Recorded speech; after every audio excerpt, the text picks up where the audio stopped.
nobody. Our Father who art in heaven. When Mother decided that the corner treatment was no longer maybe tomorrow I'll get dinner be done. I wanted to disappear. You are nobody.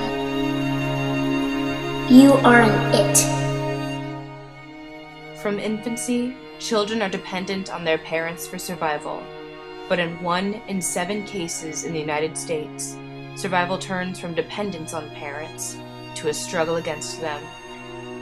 In his best-selling book, A Child Called It, David Peltzer reveals his early life subject to horrific child abuse, the courage he had to overcome it, and the impact it had on him. Speaking for the voices of thousands of the abused and unheard, this is his story. Today, David Peltzer is recognized as one of the nation's most renowned communicators.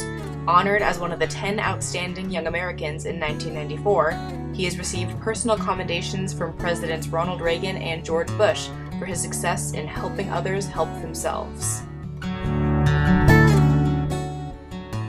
As a young boy, David grew up in Daly City, California in the 1960s, in a family which he referred to as the Brady Bunch of the 1960s. Happy and loving, they seemed to have the perfect life. But it wouldn't last. Alcoholism and emotional instability would turn David's mother from a firm but loving maternal figure to a monster. His father, a fireman, was often gone at work and unaware of the abuse that went on at home. Early on, punishments ranged from sitting in a corner to having his face shoved in a mirror and being told repeatedly, "You're a bad boy." I graduated to the mirror treatment. As abuse escalated, David's mother began to starve him, subjecting him to eating only leftovers from his brother's meals, if anything, and initiating physical abuse as well as emotional. Maybe tomorrow I'll get dinner. Not just with daily physical violence, but with sick-minded games did David's mother continue to eat away at his childhood. One day, as one of his countless chores, David was commanded to clean the bathroom on his hands and knees. Yes, ma'am. He was handed a bucket of cleaning solution and shoved and locked into the bathroom. In the bucket was a deadly combination of Clorox and ammonia, the fumes of which filled the enclosed space and nearly killed David. He was 8 years old. Estranged, starved, and beaten on a daily basis, David was being robbed of his childhood, humanity, and any hope of escape. There were not only events of kicking, burning, and even stabbing, but constant verbal dehumanization. You are nobody. I wanted to disappear. I hate you and I wish you were dead. You are an it. A bright boy and a hard-working student, David found solace in school, not only because it was far away from his mother, but because he had opportunities to steal food. Over the course of his school career, David's wounds, downtrodden appearance, and food thefts gained attention from the faculty. It wasn't until David was in the 5th grade that significant action was taken. One day, when a 5th grade David came in with especially gruesome bruises, the principal, Mr. Hansen, remained passive no longer and called the police.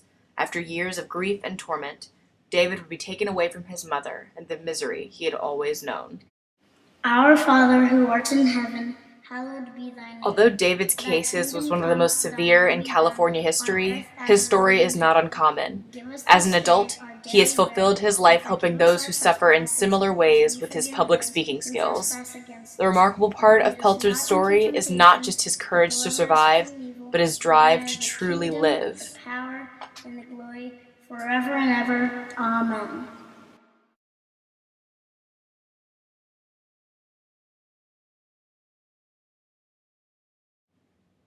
In writing his book, David Peltzer's main purpose was to educate and inform about the harsh reality of child abuse and its impact on its victims. And with first-hand experience, Peltzer writes in a style like that of a young boy to create a deeper level of connection and elicit sympathy from his audience. One of David's rhetorical techniques was his use of names. Mom is the name he uses for his mother during his early, happier years, which becomes Mother when abuse becomes the staple of their relationship, finally turning into an altogether unforgiving and unrepeatable title.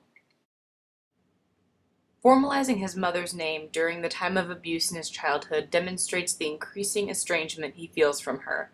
Peltzer is also at his most elaborate in his description of his mother, with verbs such as snarled and barked, and comparisons of her voice to that of an evil witch. Simply but poignantly written, David Peltzer's A Child Called It is a must-read for those unaware of the harsh realities of child abuse, and those who are to be inspired by one child's courage to survive.